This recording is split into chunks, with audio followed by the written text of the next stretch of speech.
Assalamualaikum warahmatullahi wabarakatuh. Innal hamdalillah allazi a'tana al-madarata ila man amali as-salihah wa yasukuna biha ila bisyakil jannah. Salatullahi salamuhu daiman alal khairul bariyah wa ala alihi wa tabi'il kiramil barah amma ba'd. Subhanallah walhamdulillah wa la ilaha illallah wallahu akbar. Allahumma shalli ala sayyidina Muhammad wa ala ali sayyidina Muhammad. Alhamdulillah sahabat semua, kita berjumpa lagi di acara obrolan Surya, subuh ceria dan barokah. Mudah-mudahan di kesempatan subuh hari ini kita senantiasa dalam keadaan sehat walafiat dan senantiasa dalam kemudahan-kemudahan yang Allah Subhanahu wa taala berikan. Memang kesehatan itu begitu mahal juga. Kemarin Allah Subhanahu wa taala takdirkan sempat demam beberapa hari, lagi musim-musimnya juga belum batuk. Mudah-mudahan di balik sakit Allah Subhanahu wa taala menjadikan ladang pahala. Apalagi ada keutamaan-keutamaan tertentu. Barang siapa yang ditimpa demam semalam saja, Allah Subhanahu wa taala padilahkan atau anugerahkan pahala bagaimana orang itu akan dijauhkan 100 tahun dari nerakanya Allah Subhanahu wa taala. Mudah-mudahan yang sakit Allah Subhanahu wa taala sembuhkan kembali. Amin. Juga yang dalam kesempitan hidup Allah Subhanahu wa taala mudahkan dalam segala urusan. Ya Umi, ada obrolan apa di kesempatan subuh hari ini untuk menemani sahabat Surya di rumah? Ya, Assalamualaikum warahmatullahi wabarakatuh, Abi dan sahabat Surya semuanya. Waalaikumsalam warahmatullahi wabarakatuh. Abi, biasanya kan banyak yang membahas kewajiban anak terhadap orang tua. Ya. Nah, bagaimana kalau di obrolan kali ini kita bahas kebalikannya, yaitu kewajiban orang tua terhadap anak. Gitu. Iya. Ada bahasa anak durhaka. Nah, apakah ada orang tua durhaka? Ayah ibu durhaka. Iya, anak durhaka itu adalah anak yang tidak berbakti kepada orang tua, tidak taat kepada Allah Subhanahu wa taala dan Rasulullah sallallahu alaihi wasallam. Begitupun orang tua yang tidak memenuhi kewajiban sebagai orang tua terhadap anaknya juga mendurhakai Allah Subhanahu wa taala dan Rasulullah sallallahu alaihi wasallam. Lalu hal-hal apa sih yang diperintahkan dalam agama Islam kepada orang tua untuk atau kewajiban-kewajiban yang dilakukan orang tua terhadap anaknya? Umi pernah dengar gak ketika lahir seorang anak? iya. Seorang anak, apalagi kan itu merupakan anugerah dari Allah Subhanahu wa taala. Dalam beberapa kesempatan kita sempat bahas juga, barang siapa yang mempunyai anak perempuan, 2 anak perempuan, dan diberikan atau dididik dengan agama yang baik, dinafkahi dengan harta halal, maka cukup baginya surga. Maksudnya akan dipadilahkan surga oleh Allah Subhanahu wa taala. Dan sahabat radhiyallahu anhum bertanya kepada Rasulullah sallallahu alaihi wasallam, dalam beberapa hadis ada yang mengatakan 2 atau 3 anak perempuan. Ya Rasulullah, bagaimana kalau anaknya hanya 2 anak perempuan? Maka Rasulullah sallallahu alaihi wasallam sudah cukup baginya adalah surga. Jadi si anak perempuan ini akan menjadi penghalang bagi orang tuanya dari api neraka, jikalau anaknya dikenalkan kepada Allah Subhanahu wa taala. Bagaimana kalau misalkan anaknya laki-laki? Ya, bagaimana tuh? Satu saja sudah surga. Jadi bagaimana ketika seorang orang tuanya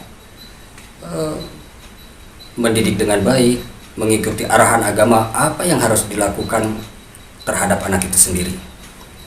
Karena boleh jadi salah cara didik, terus juga tidak memberikan makanan-makanan yang halal, menjauhkan anak itu dari Allah Subhanahu wa taala, tidak dikenalkan terhadap ajaran agama.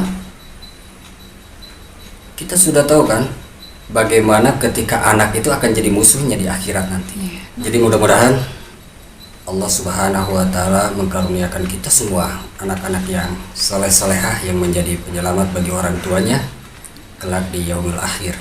Amin ya Allah. Karena kebanyakan daripada pasangan hidup anak itu menjadi musuh di akhirat. Gara-gara apa? Gara-gara tidak dikenalkan kepada Allah Subhanahu wa taala. Begitu banyak tuntutan nanti. Jadi ada beberapa kriteria yang harus dilakukan kita sebagai orang tua terhadap anak. Memang susah-susah gampang ya. Iya. Susah-susah gampang. Dan senantiasa kita bersandar kepada Allah Subhanahu wa taala, berdoa kepada Allah Subhanahu wa taala, mudah-mudahan seluruh anak keturunan kita, seluruh anak keturunan saudara-saudara muslim muslimah, jadikan anak-anak itu anak-anak yang soleh solehah. Karunia, anak itu sebagai karunia, tapi juga bisa menjadi sebagai fitnah bagi orang tuanya. Kita bersyukur hidup di zaman sekarang, Umi. Kalau hidup di zaman dulu, zamannya Nabi Musa alaihissalam, zamannya Firaun, bayi laki-laki itu disembelih. Setiap lahir bayi laki-laki itu disita negara, disembelih. Bayi laki-laki. Terus ketika zaman Rasulullah Shallallahu Alaihi Wasallam, Arab jahiliyah, suku tertentu ya, tidak semua suku. Seperti ada fitnahan terhadap Umar bin Khattab. Umar bin Khattab itu bukan golongan dari suku yang senantiasa membunuh anak perempuan. Jadi tidak semua suku di Arab yang melakukan hal tersebut. Ada beberapa suku yang menganggap ketika mempunyai anak perempuan itu merupakan aib, maka tradisinya adalah membunuh bayi perempuan. Alhamdulillah. Dan agama sangat memuliakan, memberikan keutamaan, bahkan anak satu laki-laki saja sudah merupakan surga bagi orang tuanya, begitupun anak perempuan.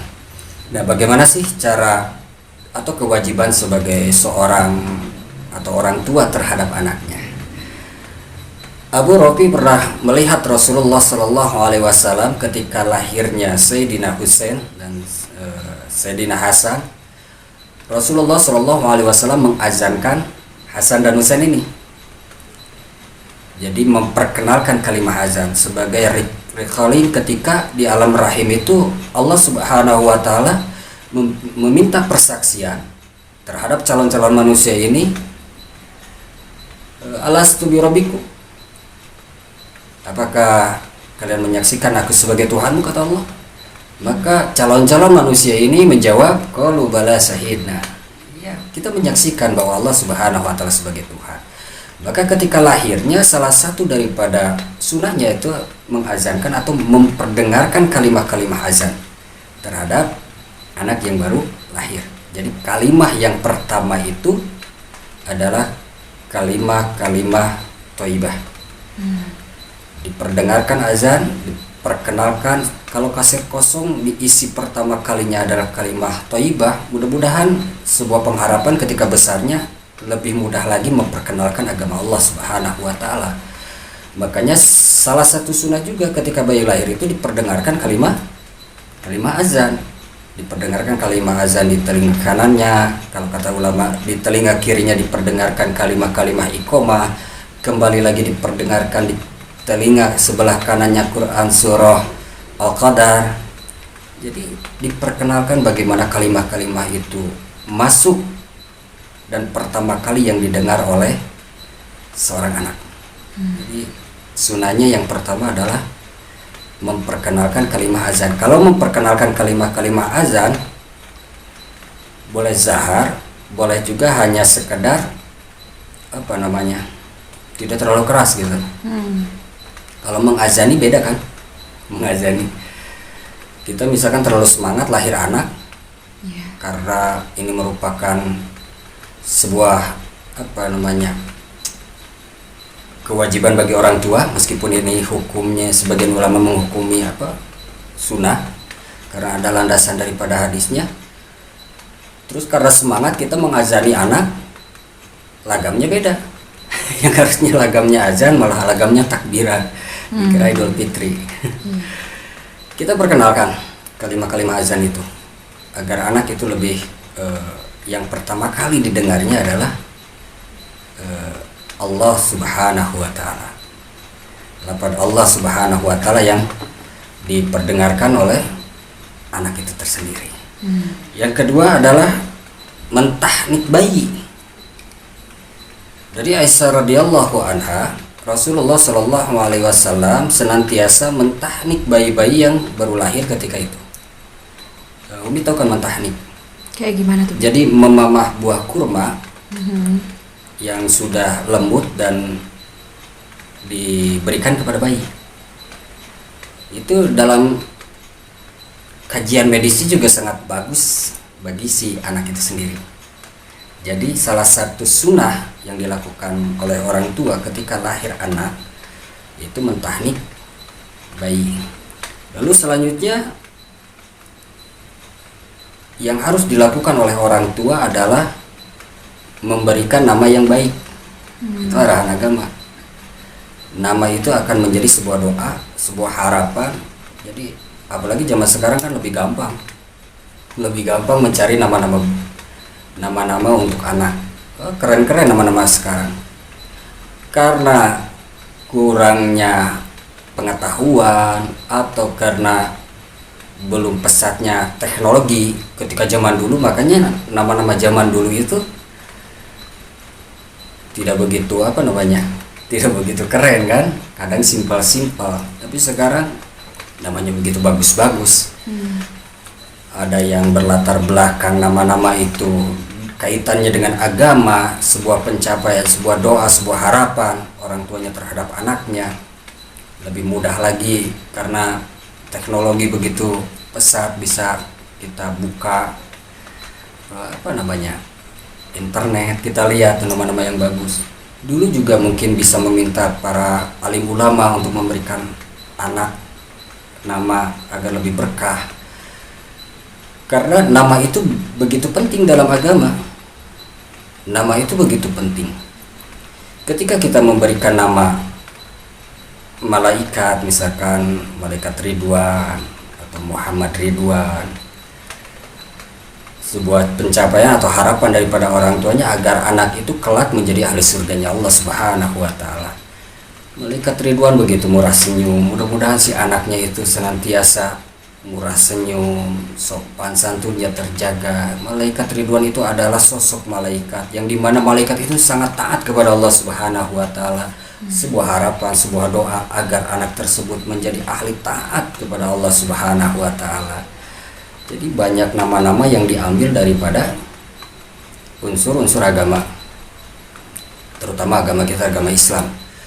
Karena perempuan misalkan Siti Maryam, bagaimana kesolehannya Siti Maryam, ataupun Siti Asia, begitu banyak dari sahabiah, dari para sahabat radhiyallahu anhuma.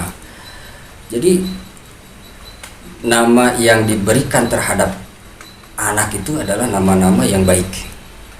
Nama-nama yang baik, karena kata alim ulama harus menjadi sebuah doa bagi orang tuanya, sebuah harapan. Umi tahu nggak arti daripada nama Denis? Apaan tuh? Dulu tuh sempat mikir apa artinya gitu. Ternyata ketika nanya ke orang tua itu hanya singkatan daripada nama orang tua. Iya, nama bapak. Iya, zaman dulu emang. Zaman dulu seperti itu, disingkat-singkat. Rata-rata kebanyakan. Nama Bapak Udin, nama Ibu Eis, jadi disingkat cuma Denis. Apakah sesimpel itu gitu? Makanya nanya, nyari-nyari sendiri itu arti daripada sangkut paut dengan agama. Sempat nanya kepada guru-guru juga, meskipun orang tua sudah menetapkan nama itu adalah sebuah singkatan daripada orang tua itu. Orang tua Abi sendiri gitu. Ternyata bahasa dari berbagai bahasa cukup baik juga. Terus kepanjangan daripada koswara, kalau kata guru sih ngambil daripada koswarotun atau singa. Mudah-mudahan menjadi singanya Allah Subhanahu wa taala. Jadi kalau zaman dulu memang singkatan-singkatan daripada orang tua. Mending kalau misalkan keren-keren kan. Kalau di Sunda tuh ada nama misalkan, mohon maaf hanya sebagai contoh.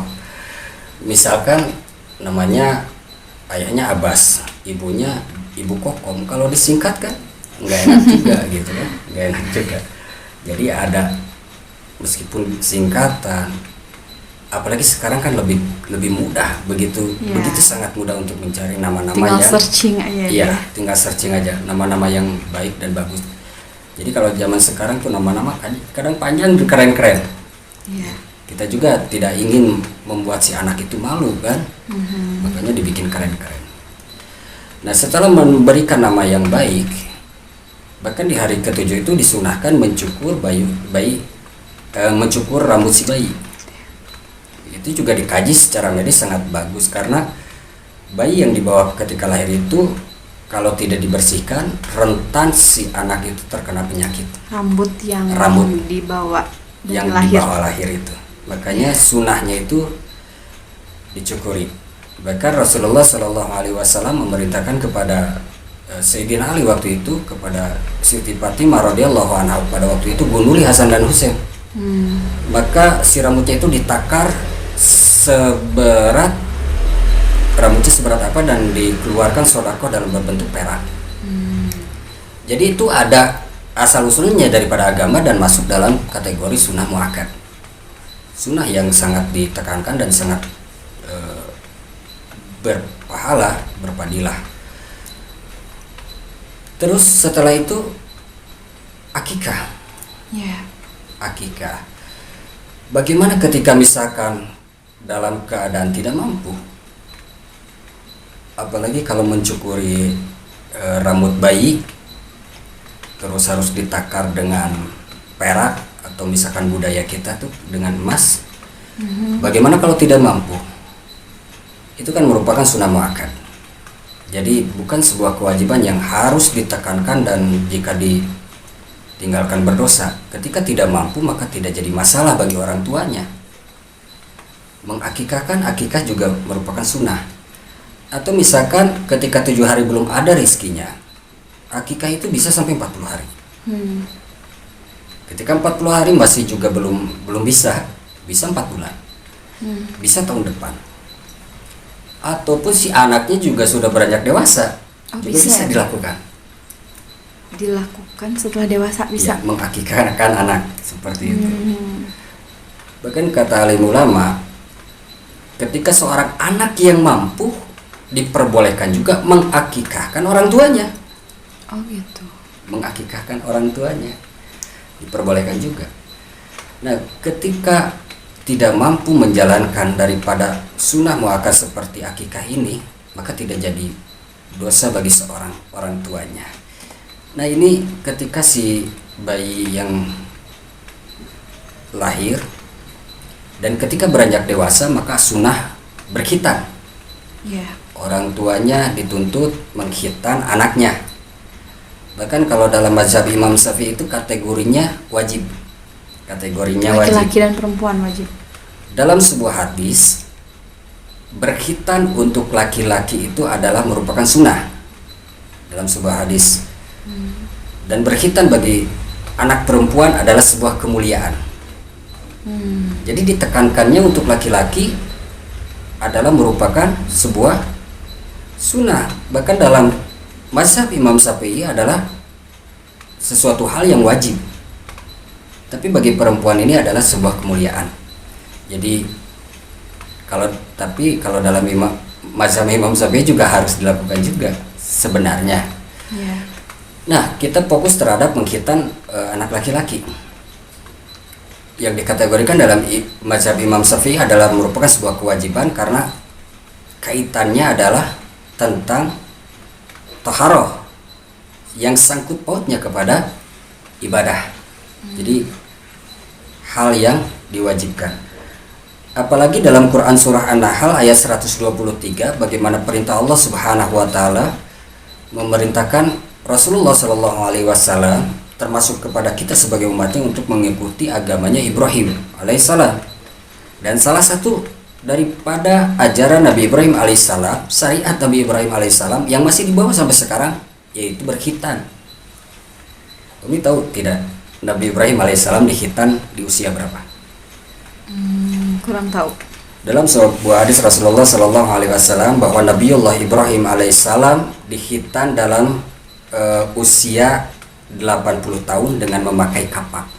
80 tahun? Dengan memakai kapak. Karena itu merupakan perintah Allah dan Nabi Ibrahim alaihissalam itu bergelar Khalilullah. Itu perintah dilakukan juga.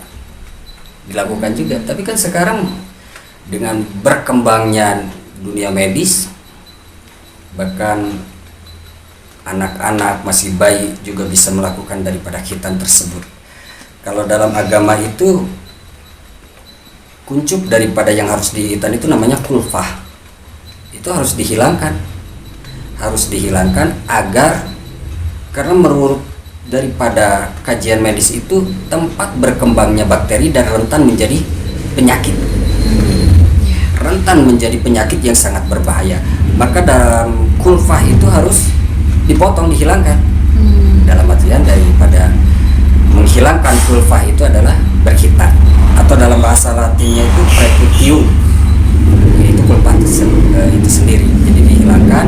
Selain daripada mendapat keutamaan sehat, juga merupakan kemudahan untuk ibadah karena masuk dalam bab kesucian. Nah, sudah mengazankan anak, memperkenalkan Allah Subhanahu wa taala ketika baru lahir, mentahnik anak, memberikan nama yang baik, terus mencukur, mencukur rambut bayi, akikah itu bagi yang mampu, juga menghitan anak.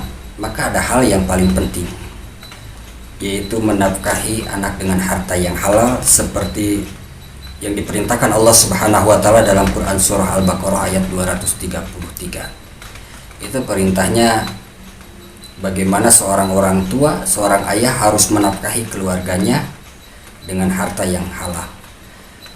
Anak itu merupakan aset dari Allah Subhanahu wa taala yang salah satunya adalah doanya diijabah Allah Subhanahu wa taala. Ketika seorang orang tua khianat kepada anaknya, memberikan makan anaknya bukan dengan harta yang halal, maka akan menjadi penghalang bagi anaknya mendapatkan makom doa yang makbul. Kenapa? Karena tersimpan harta halal yang diberikan oleh orang tuanya terhadap anaknya. Begitu marahnya Allah Subhanahu wa taala. Kadang misalkan orang tua itu berharap kepada anak, "Nak, doain kami sebagai orang tua." Sedangkan doa anak itu mustajab. Belum ada dosa kadang kan. Tapi ditutup atau dihijab oleh orang tuanya dengan memberikan makanan yang haram.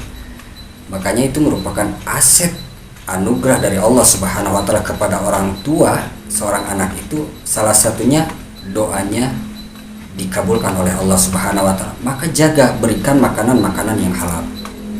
Apalagi itu perintah Allah Subhanahu wa taala dalam Quran surah Al-Baqarah ayat 233.